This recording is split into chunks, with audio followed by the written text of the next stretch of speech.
ครับมาที่ไซต์งานก่อสร้างนะครับ งานแรกนะครับที่ทำนะก็นี่แหละท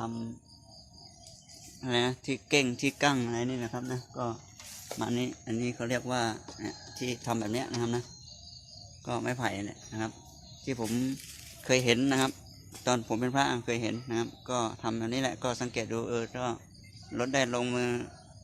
ปฏิบัติทำจริงมันก็ไปอีกรูปแบบหนึ่งนะมันทำให้แข้งแขนขาอะไรเก่งเก่งกึ่งกึ่งกั้งหมดเลยนะครับ ก็ใช้งานก่อสร้างนะครับ อาชีพแรกนะครับ ก็รอทำไปก่อน ก็มานี้นะครับ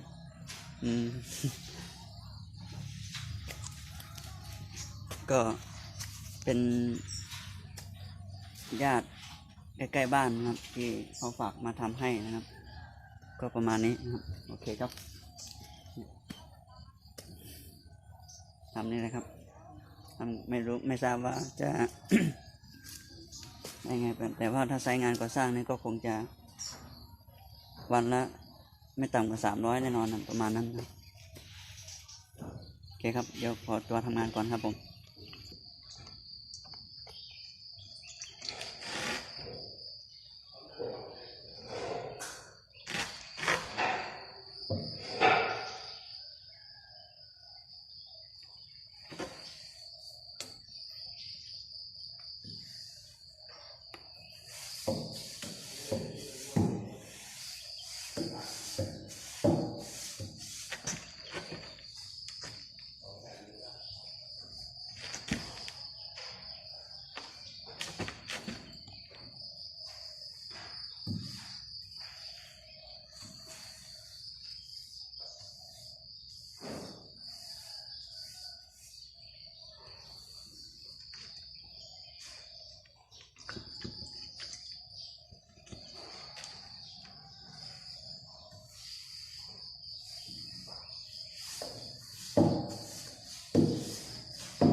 นี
่ครับมาสีรองพื้น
มีคนงานหลายแผนกนะครับที่ทำนี่ครับอันนี้ผมก็แผนกผัดนะครับบานหน้าต่างนะครับผัดสีเก่าตอนนี้นี่ครับตอนนี้ก็ผมจะทำตรงนี้นะครับโอเคเดี๋ยวว่าทำไมนะครับ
สีแดงๆออกครับที่เป็นอย่างนี้นี่ครับข้างในก่อนในบ้านอันนั้นครับบ้านนี้เสร็จแล้วนี่